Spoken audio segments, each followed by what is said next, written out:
కొంచెం మోనిటర్ పెంచండి. ప్రభువైన యేసుక్రీస్తు నామములో కూడి వచ్చిన మీ అందరికీ నా హృదయపూర్వకమైన వందనాలు. దేవుడు మీ అందరినీ దీవించును గాక. మీ నోటి నిండా యేసయ్య నవ్వు పెట్టును గాక. మీ మనసు నిండా యేసయ్య సమాధానం ఇచ్చును గాక.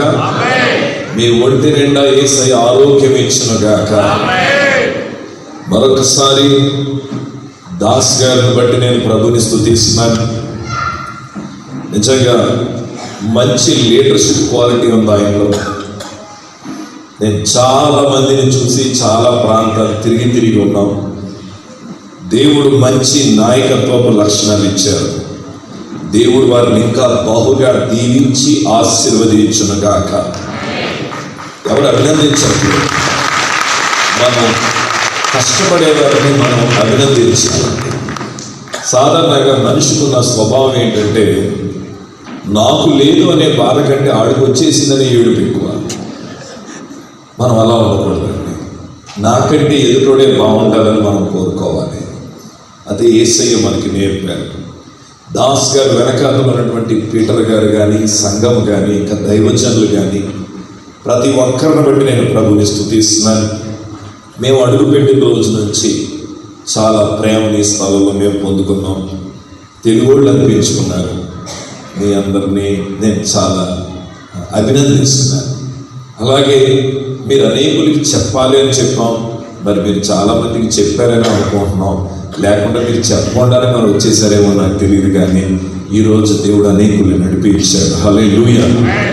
బహుశా రేపు ఇంకొక రోజు పొడిగిస్తున్నప్పుడు పైన కూడా కూర్చుంటారేమో. మరి ఇక్కడ రోజులు పెరిగే కొద్ది జనం వస్తారేమో నాకు తెలవదు. కానీ మొత్తానికి ఈ కూటముల ద్వారా ఏది అయితే విత్తబడుతుందో అది గొప్ప ఫలముగా మార్చబడును కాక. రేపు ఈ సమయానికి మేము ఉండం. We're going back to our place. మా పరిచర్ల కోసం మీరు ప్రార్థన చేయండి. చాలా ఉంది కానీ సమయం లేదు అన్నిటినీ వివరించడానికి. But my sincere and humble request ఏంటంటే, 5 సంవత్సరాల నుంచి ఆయన ఇక్కడ మీటింగ్ పెట్టాలనుకుంటున్నారు. ఇది 5 సంవత్సరాల ప్రయాస గనుక ఈ రాత్రి ఎవరు కూడా గడియారం చూడకండి. గడియారంలో ముళ్ళు తిరిగినట్లుగా మీ మనసు తిరగాలి, కానీ అక్కడికి మాత్రం వెళ్ళకూడదు మీ మనసు. అర్థమైందండి? ఈ ఒక్క రాత్రి మనం కనీసం రోజులు దాటిద్దాం. 12 దాటితే 3 రోజులు సరళైపోతాయి. అప్పటి వరకు మీరు ఉండాలని నాకు తెలుసు. కానీ శ్రేష్టమైన వాక్యాన్ని మనం ఈ రాత్రి నేర్చుకుందాం. నేను నమ్ముతున్నాను ఈ రాత్రి ప్రభు మనందరినీ దర్శించును కాక. ఇంకొచ్చి గట్టిగా చెప్దాం, ఆమేన్, హల్లెలూయా, హల్లెలూయా. యెహోషువ గ్రంథం 24వ అధ్యాయం 15వ వచనాన్ని నేను మీ ముందు పెడుతున్నాను. యెహోషువ 24వ అధ్యాయం 15వ వచనం నేనే చదువుతాను.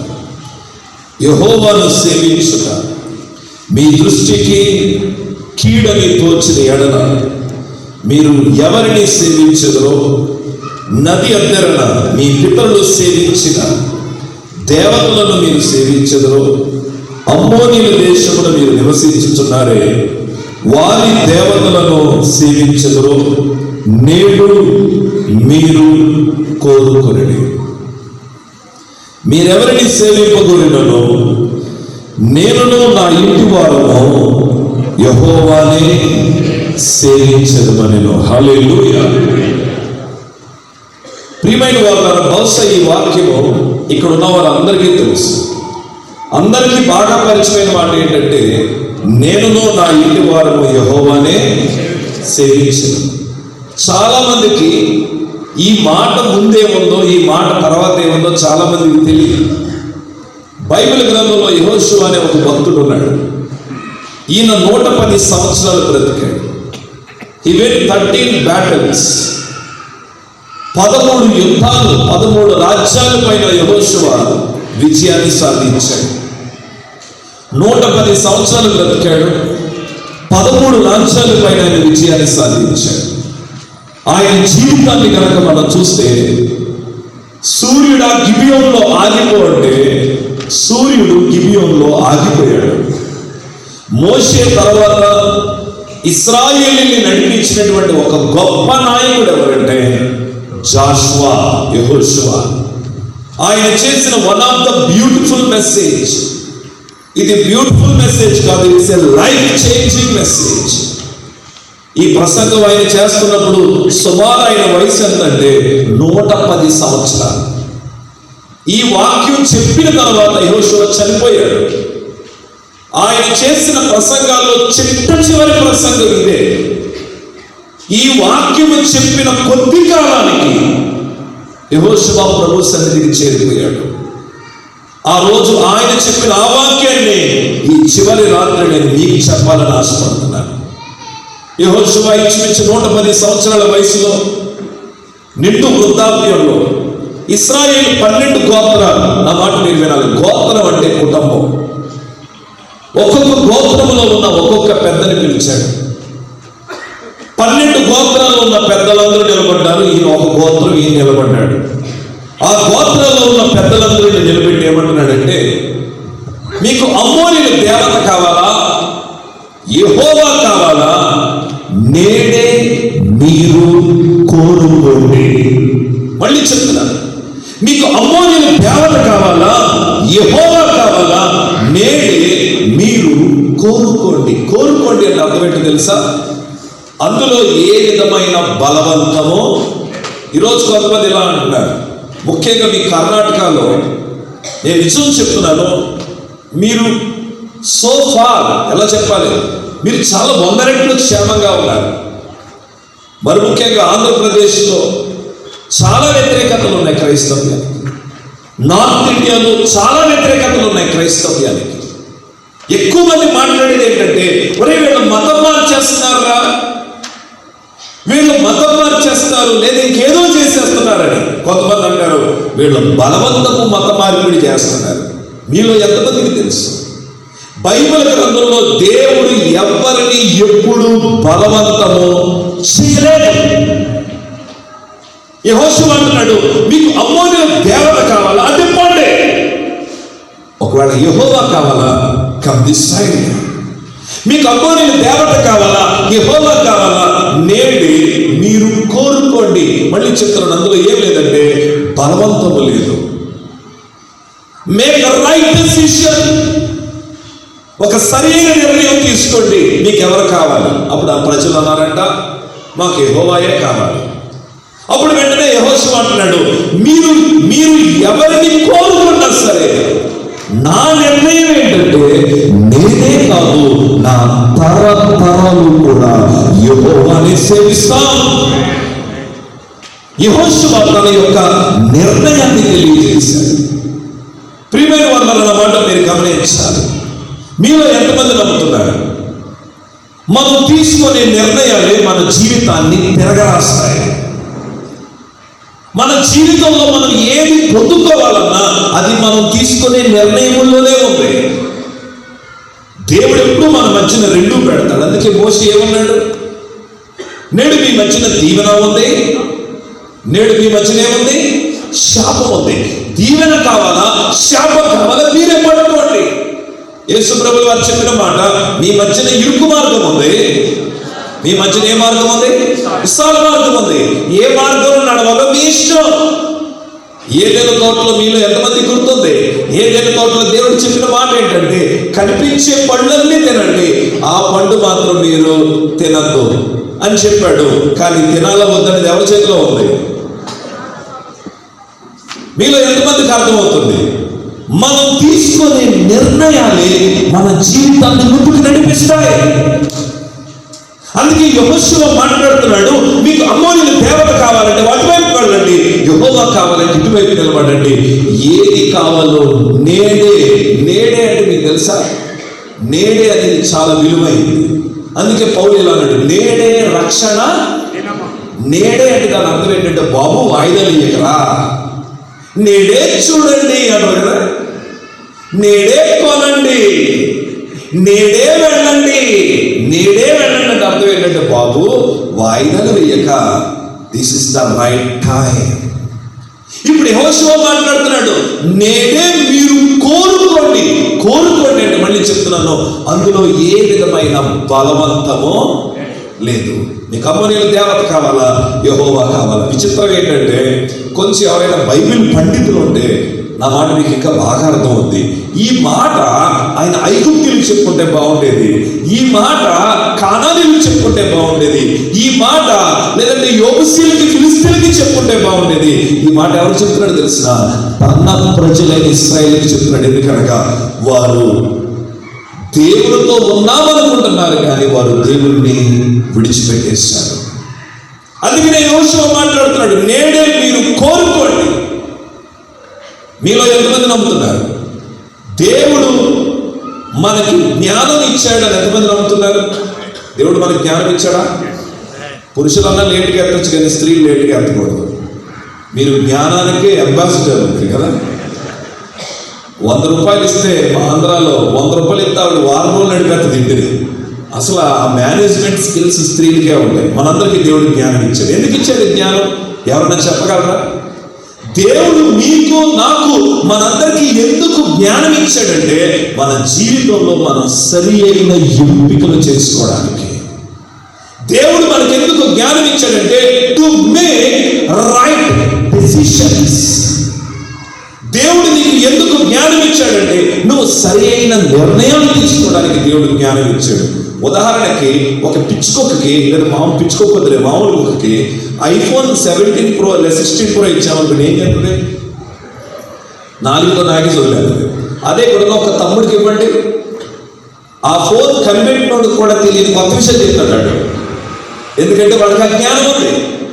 దేవుడు మనకి ఎందుకు జ్ఞానం ఇచ్చాడంటే, టు మేక్ రైట్ డెసిషన్.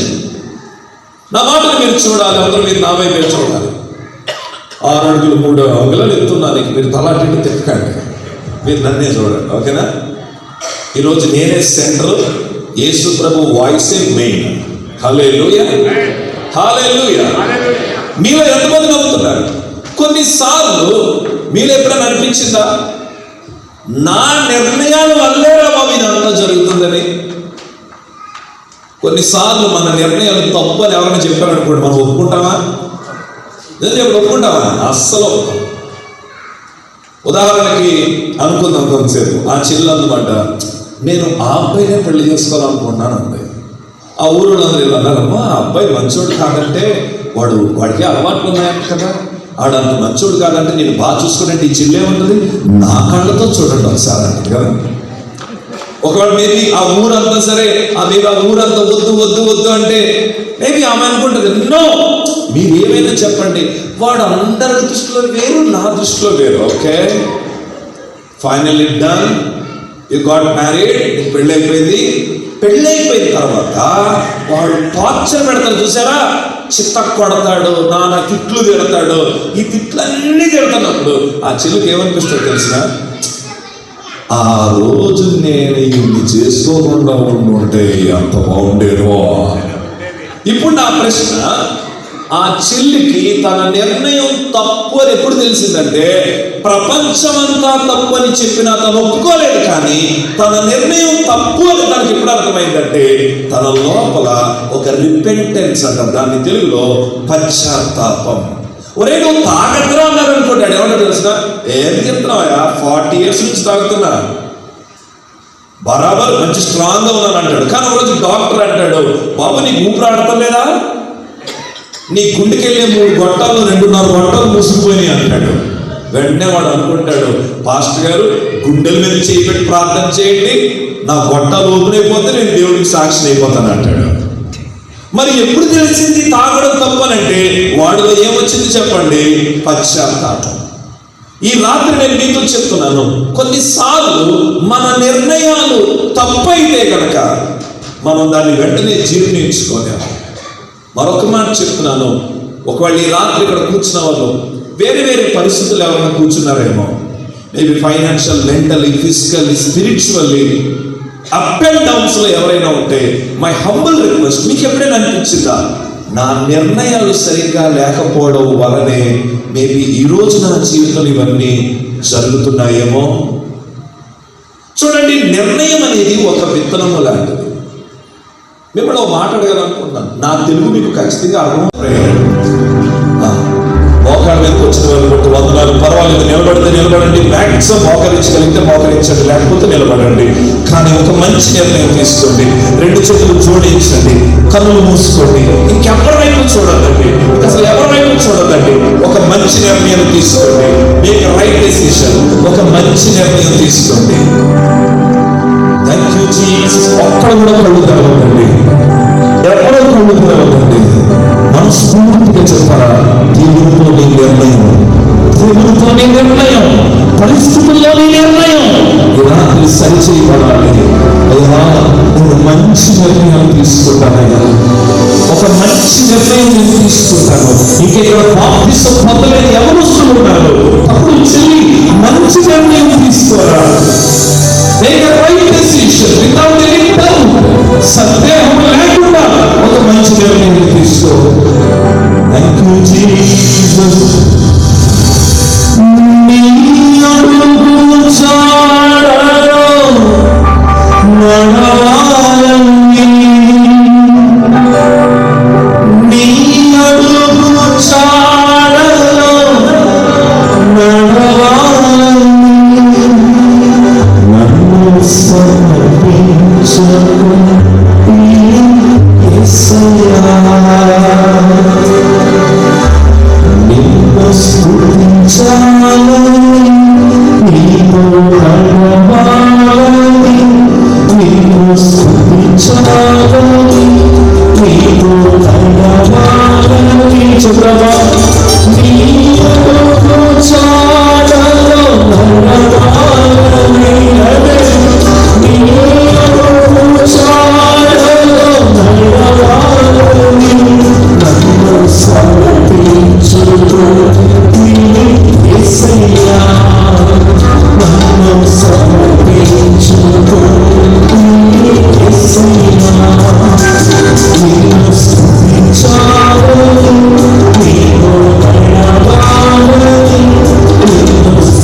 చేసుకోవాలని ఆశపడుతున్నాను.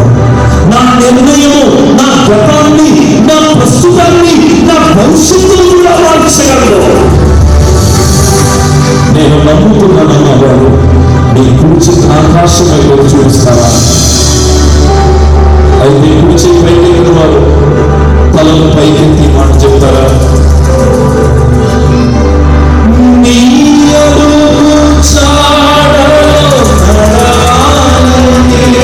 అందరి మాట చెప్తారా?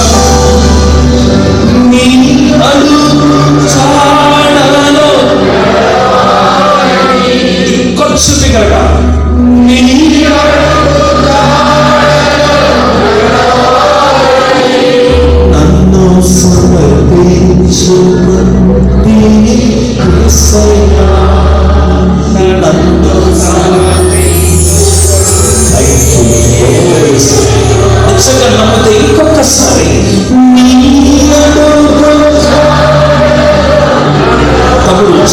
ఇంకొంచెం బిగ్గరగా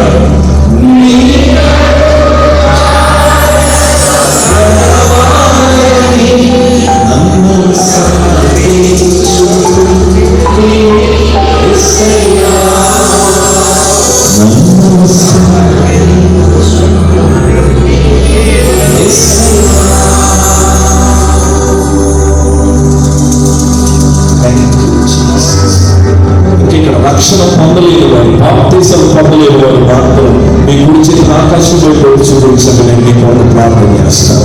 ఎవరు బాప్తిసం పొందలేరు కేవలం వారు మాత్రమే, మిగతా వారందరూ చేతులు పైకెత్తండి. బాప్తిసం పొందలేని వారు మాత్రమే చేతికి చూపించండి. అలా చేతి పైకి ఒక నిమిషం లేచి నిలబడదాం. బాప్తిసం పొందలేని వారు ఎవరైతే చేతి పైకెత్తారో ఒక్కసారి లేచి నిలబడదాం. మై ఫ్రెండ్, నా స్నేహితులారా, దేవునితో మీ నిర్ణయాన్ని సరి చేసుకోండి. రాత్రి ప్లీజ్ దేవునితో మీ నిర్ణయం సరి చేసుకోవాలి.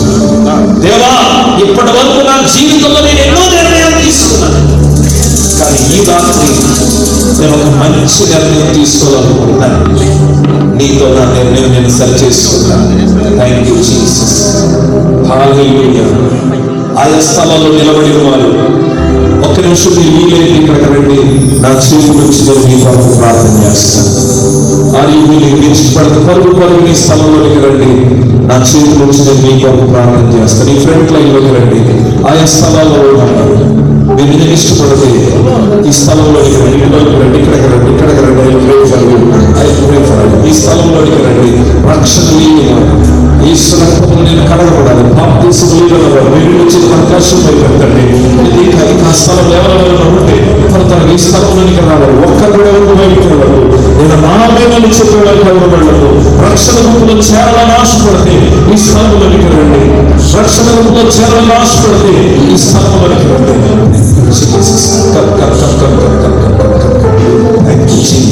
దేవుడు నీ కన్నీటిని చూస్తుంది. Thank you Jesus. దేవుడిని చూస్తుంది. Thank you Jesus. చేతులు పైకెత్తండి. చేతులు పైకెత్తండి. చేతులు పైకెత్తండి. చేతులు పైకెత్తండి. Thank you father. Thank you father. Thank you father. Thank you father. ఇంకా ఎవరైనా ఉంటే ఈ రెండు చేతులు ఆకాశం పైకి నాతో మాట చెప్పండి. నాతో మాట చెప్పండి. ఇక్కడున్న వారు చెప్పండి. ప్రియమైన తండ్రి, ఇంకొంచెం కదా, ప్రియమైన తండ్రి, మీ ప్రియ కుమారుడైన యేసుక్రీస్తును నా సొంత రక్షకుడిగా నేను అంగీకరిస్తున్నాను. నా జన్మ, నా కర్మ, పాపములను యేసు రక్తములో కొట్టివేయబడినవని నేను నమ్ముచున్నాను. ప్రియమైన తండ్రి, మీ ప్రియ కుమారుడైన యేసుక్రీస్తును నా సొంత రక్షకుడిగా నేను అంగీకరిస్తున్నాను. ఇదే నా తీర్మానము, ఇదే నా నిర్ణయము. మరణము వరకు నమ్మకముగా నీ ఎదుట జీవించున్నట్లు నన్ను నిలబెట్టండి. యేసు నామములో అడుగుచున్నాము తండ్రి. ఆమేన్. ఒక చిన్న ప్రార్థన చేద్దాం. ప్రేమ మిగిలి నమ్మకం కలిగిన మా తండ్రి, నీ వందనాలు ప్రభువా. ఈ రాత్రి వచ్చిన వాళ్ళందరూ బట్టి నీకు స్తోత్రాలు. మరి ముఖ్యంగా తండ్రి, రక్షణ గుంపును బట్టి నీకు స్తోత్రాలు. నేను మీరు వెళుతున్న మందిరంలోనికి వెళ్ళి నిజమే ప్రభు, మీరు కన్నీటితో ఎత్తినటువంటి ఈ నిర్ణయాలు మన జీవితంలో ఒక నూతన అధ్యాయులను ప్రారంభించినగాక. అలాగే ఈ రాత్రి వచ్చినటువంటి వీళ్ళందరూ బట్టి నీకు స్తోత్రాలు. ఎంతైతే వాక్యని వారి జీవితంలో మంచి నిర్ణయాలు తీసుకున్నారో, యేసు నామములో వారి నిర్ణయానికి తగిన గొప్ప ఫలము వారు ఈ రాత్రిలో చూచుదురుగాక, పొందుదురుగాక, అనుభవించుదురుగాక. ఈ మీటింగ్ ఏర్పాటు చేసిన దాస్ గారిని వారి కుటుంబాన్ని దీవించండి. In Jesus' name we pray. Amen. Amen. God bless you. God bless you. God bless you. God bless you. God bless you. God bless you. God bless you. God bless you. God bless you. God bless you. దేవుడు అందరినీ దీవించండి. గట్టిగా చప్పట్లు కొడతాయి. మహిమపడతాం. గట్టిగా చప్పట్లు కొడతాయి. మహిమపడతాం. హల్లెలూయా. హల్లెలూయా. ఎంతమంది సంతోషంగా ఉన్నారు? ఒకసారి రెండు చేతులు ఆకాశం వైపు స్తోత్రం చెప్తారా? మీరు ఎంత సంతోషంగా ఉంటే అది గట్టిగా చెప్తారు. అదే బాగలేదండి. హల్లెలూయా. రెండు చేతుల ఆకాశంలో పెట్టి చప్పట్లు కొడుతూ గొప్ప దేవుని నామాన్ని కనపరుద్దాం. Thank you. ఈ సమయంలో రెండే రెండు ప్రకటనలు. ఒకటి, ప్రార్థన చేయించుకోవాలనుకున్న వారు మీరు వస్తే ఖచ్చితంగా మీ కొరకు ప్రార్థన చేస్తాం. రెండవది, బయటకు వెళ్ళేటప్పుడు ఒకసారి ఇలా చూడండి, ప్రేమతో ఈ లేఖ మీ మేలు కోసమైనటువంటి పుస్తకాన్ని రాయడం జరిగింది. ఇది ప్రతి ఒక్కరూ యేసు ప్రభువును అర్థం చేసుకోవడానికి ఉపయోగపడే ఒక మంచి పుస్తకం. ఇది కావాలనుకున్న వారు ఈ పుస్తకాన్ని మీరు తీసుకోవచ్చు. ఇంకా బయట ఈ మినిస్ట్రీ వివరాలు మీకు కావాలంటే మీరు తెలుసుకోవచ్చు. ఇప్పుడు అందరికీ సోషల్ మీడియా ఎక్కువ వచ్చింది. మీరు యూట్యూబ్లోకి వెళ్ళి మా పేరు కొట్టిన మా ఛానల్ వస్తుంది, మీరు ఫాలో అవ్వచ్చు. దేవుడు మీ అందరినీ దీవించును గాక. Thank you. God bless.